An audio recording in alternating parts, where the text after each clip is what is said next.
It's going to be a pivotal year, not more craziness, but a real significant shift from empty to meaningful. Rabbi Manis Friedman, hello. Thank God it's Tuesday. And this is our last show in 2022. I guess, thank God. I don't know. This was an interesting year, to say the least. And of course, we would like to know what you think is 2023 will be like, because we did a little survey with our listeners. And we asked them how they would describe what adjective they would use to describe the year 2022. And 57% of those who voted said it was destructive. 22% it was recovering. 14% said it was insane. 5% said it was hopeful. If it was me, I would say 100% insane. But anyway, nevertheless, what kind of adjectives do you think we'll be using in the year 2023? Well, I agree it was 100% insane, but at the same time, 100% hopeful. Because people don't put up with insane. You can convince people that evil is good. Happened too many times. And people devoted themselves to that evil, thinking that it's good. They sacrificed for it. And it can go on for many, many years, like religion. No matter how bad it gets, people remain loyal. And they overlook, and then they explain it away,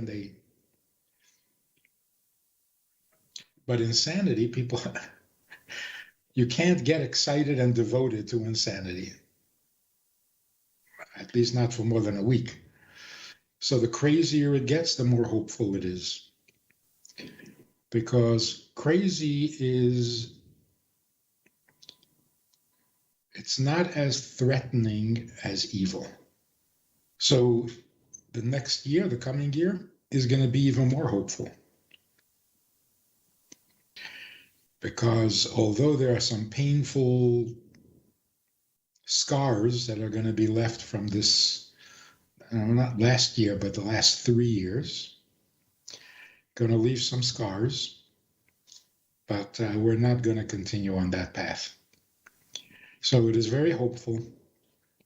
And those who have learned, those who have some wisdom, those who have some knowledge, some answers, get them ready.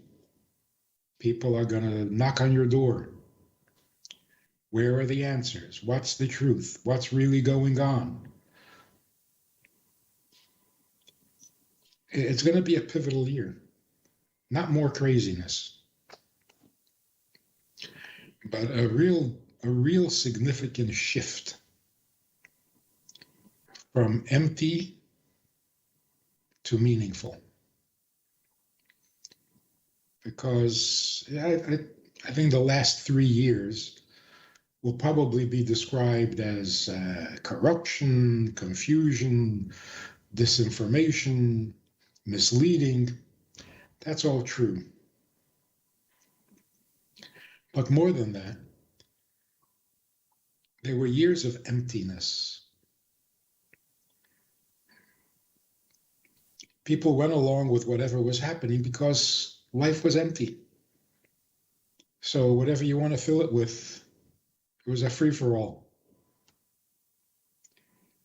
But when life is not empty, you can't mislead people so easily. So we're going to go from the emptiness of life to the meaningfulness of life, and that is a radical change. That's like an infinite difference, because there's an infinite distance between empty and meaningful. So let's get ready for a re-education of the world. Like the GPS, recalculating. Rabbi Friedman, this sounds very exciting and, of course, very, very hopeful, which is exactly what people need because right now it's very, very difficult. We are, as a community, I got to say, and I believe I'm speaking on behalf of a lot of people, are kind of depressed about what's going on in Ukraine, Russia situation. And even we as a radio, our team got hurt by it. Our copywriter was driving. We have people working in Ukraine as well. We have some of our team is there, and our copywriter was writing to deliver some humanitarian aid to help other people, and her car was bombed. Thank God she survived, but she is now so stressed she cannot work anymore. Obviously, what we do is a creative job. You need inspiration, so. And it's just a miracle that she was able to last that long. And there are other people there who experience sirens every night. They have families. They're learning to cope with it. They're doing the best that they can. They're keeping up their positive outlook on life.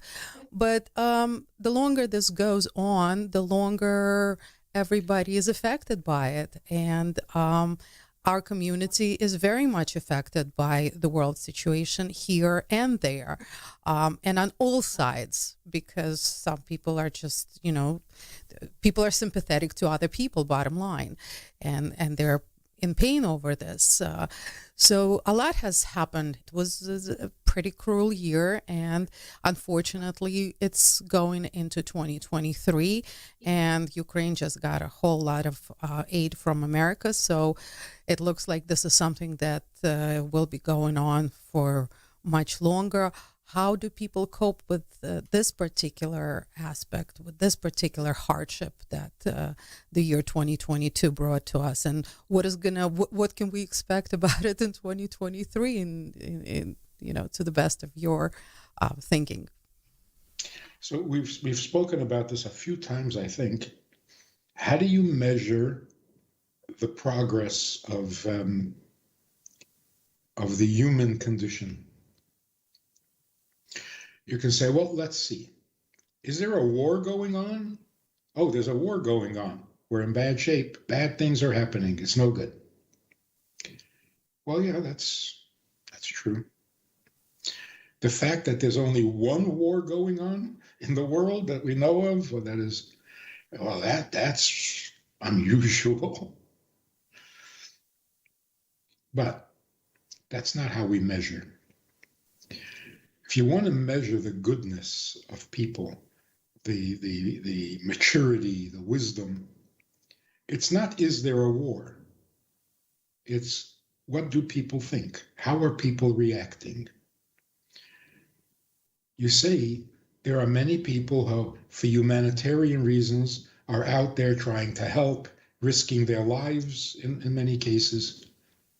That's how you measure. Are people getting better or worse? Not government. I don't expect government to get better. We expect people to get better. Because that's all that counts. Only people can choose to be better or worser. So if you're charting the progress, you got to look at people. Not at diseases, not at hurricanes. Are people getting better? How do you know whether they're getting better? Look at how they handle a crisis. Look at how they handle tragedy. So, yeah, it's true that if the world was perfect, there wouldn't be tragedies. But now you're talking Mashiach. Until Mashiach comes, the miracles are not going to happen, but people will get better or they'll get worse. People are getting better, much, much better. The universal reaction to the war in Russia and Ukraine, so much better than ever in history. No tolerance, no understanding, no acceptance. Even if you take sides, You're rooting for one side or the other, but really you just don't understand it, and you just want it to end and go away. It's not so much who's going to win. Nobody cares, really. It's just, when will it stop already? How is it going to stop? People will become better. Even politicians. So what do we need to do? We need to say a prayer every day that the people involved see the light, realize that there is no future in this. There is nothing to be gained by this. If you win the war, people will be happy that it's over. Nobody's going to get excited over the fact that you won. Because war is lose-lose. It's not like in the olden days. In the olden days, there was a winner and there was a loser. Today, any war, it's lose-lose. Nobody gets excited about winning or beating up the other side. We have a different world. That's a major change. So what everyone should be doing is being optimistic and offer a prayer that people should simply see clearly that helping others makes you a hero. Beating up others does not. Is that so complicated? Is that so unrealistic to expect that everybody involved would realize there's nothing in this? It's completely pointless. Even if I win, I lose. So what am I doing? That would be much more helpful than to pray that one side should win. Because nobody's going to win.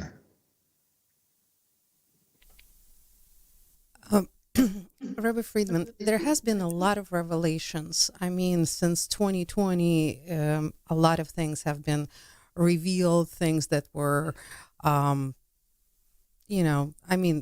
lot of things. I can't, it'll take more than one program to go through all of this. But are there more revelations coming? I mean, we saw the light in so many areas, good and bad. Unfortunately, to this point, I would say probably visibly more bad than good. But what about the year 2023? Are there more revelations to come, or are we pretty much done at this point?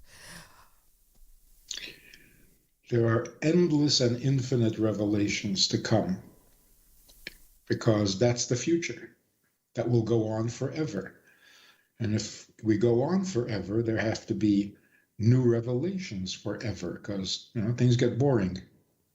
You always need new revelations. And there is endless goodness and endless godliness that we can explore forever. So yeah, there's going to be more. But one of the things that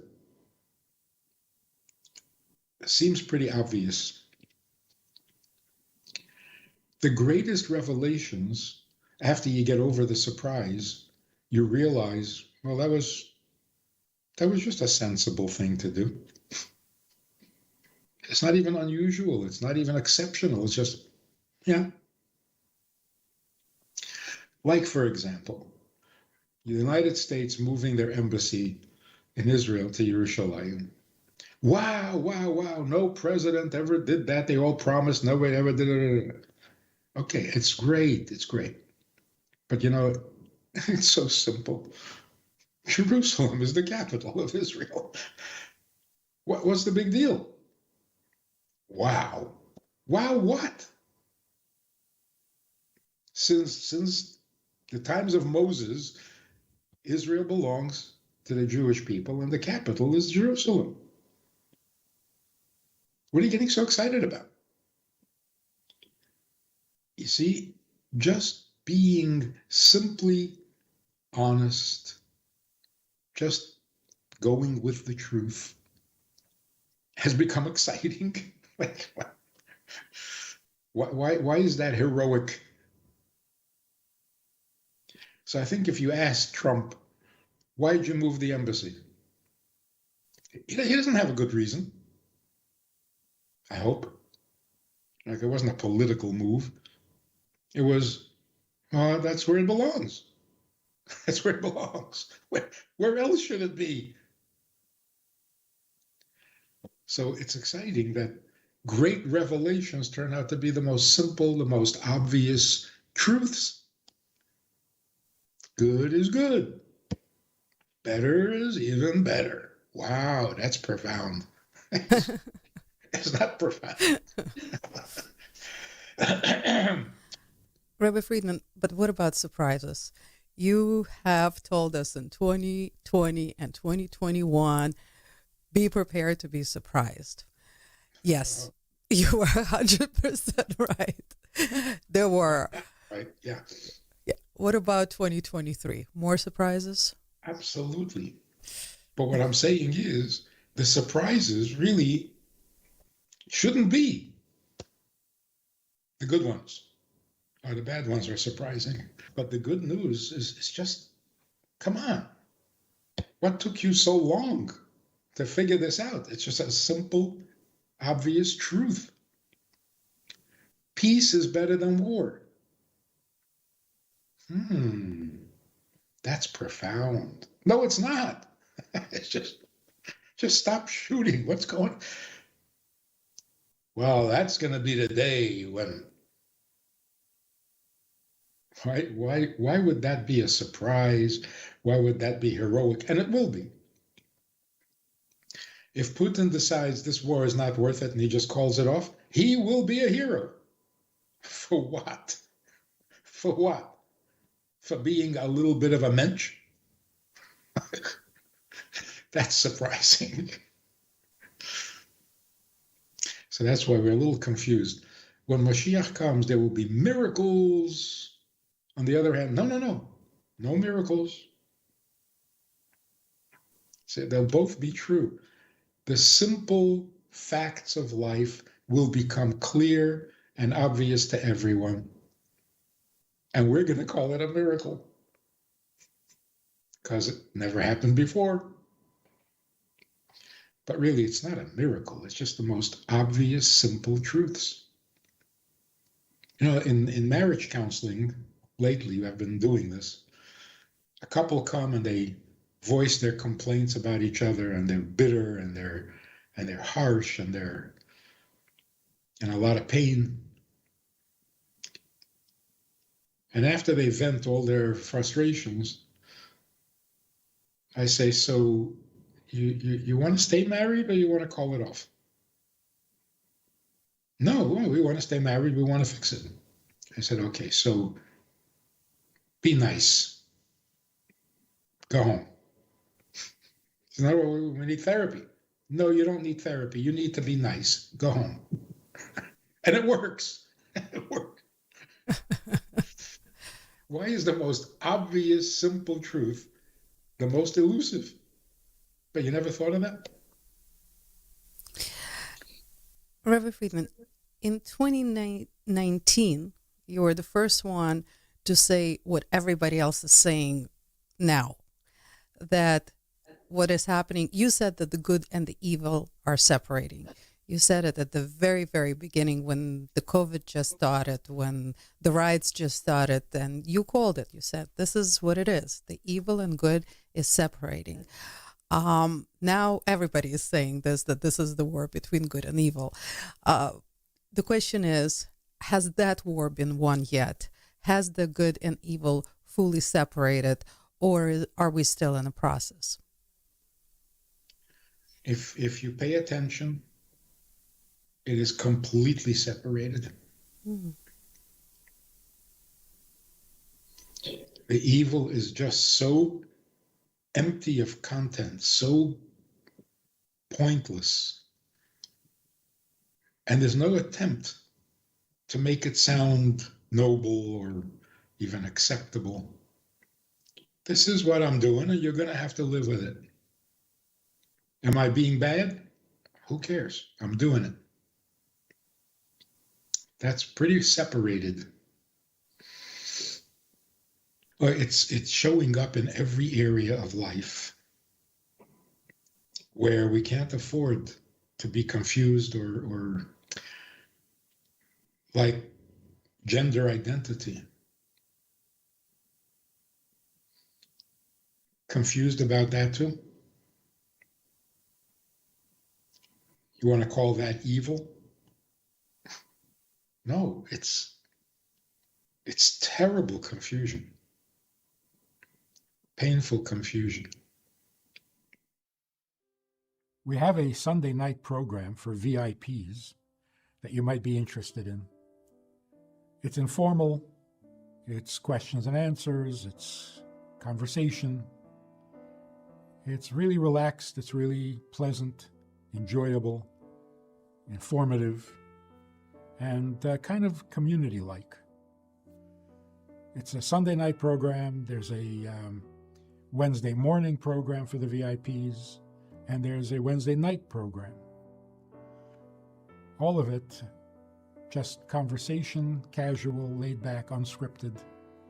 So join us, take a look, click the link below and see which of the three suits you best, and join us for some enjoyable conversation.